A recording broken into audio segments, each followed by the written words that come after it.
നമ്മുടെ ജീവിതം എങ്ങനെ ഉണ്ടായ ഒരു സംഭവമല്ല, അത് ക്രിയേറ്റ് ചെയ്യുന്നത് നമ്മൾ തന്നെയാണ്. നമ്മുടെ ചിന്തകളാണ് അതിൻ്റെ വിത്തുകൾ, നമ്മുടെ ഇമോഷൻസാണ് അതിനുള്ള ജലം, നമ്മുടെ വിശ്വാസമാണ് അതിൻ്റെ സൂര്യപ്രകാശം. അങ്ങനെ ഒരു ദിവസം ഈ ചിന്തകളായ വിത്തുകളെല്ലാം പൊട്ടി മുളച്ച് അത് യാഥാർത്ഥ്യത്തിലോട്ട് അങ്ങ് വരും. അപ്പം നമ്മൾ വിതയ്ക്കേണ്ടത് ഭയമല്ല, മറിച്ച് സ്നേഹമാണ്. സംശയമല്ല വിതയ്ക്കേണ്ടത്, മറിച്ച് വിശ്വാസമാണ് വിതയ്ക്കേണ്ടത്. നമ്മുടെ ഈ യൂണിവേഴ്സ് എന്ന് പറഞ്ഞു കഴിഞ്ഞാൽ നമ്മുടെ മനസ്സിൻ്റെ ഒരു പ്രതിബിംബം മാത്രമാണ്. നമ്മൾ എന്താണ് ചിന്തിക്കുന്നത്, നമ്മൾ എന്താവണമെന്നാണ് നമ്മൾ ചിന്തിക്കുന്നത്, അതാണ് നമുക്ക് മുന്നിലേക്ക് വരുള്ളൂ.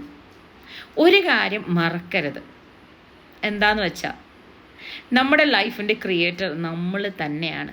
അത് നല്ലതാവണോ അതോ നശിക്കണോ എങ്ങനെ വേണമെന്നുള്ളത് നിങ്ങൾക്ക് തന്നെ എഴുതിയെടുക്കാം.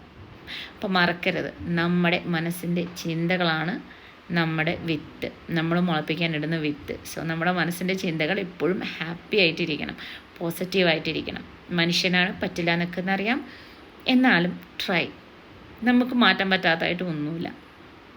അപ്പോൾ എൻ്റെ വീഡിയോ ഇഷ്ടപ്പെട്ടിട്ടുണ്ടെങ്കിൽ ലൈക്ക്, കമൻറ്റ് ആൻഡ് ഷെയർ ചെയ്യാൻ മറക്കരുത്.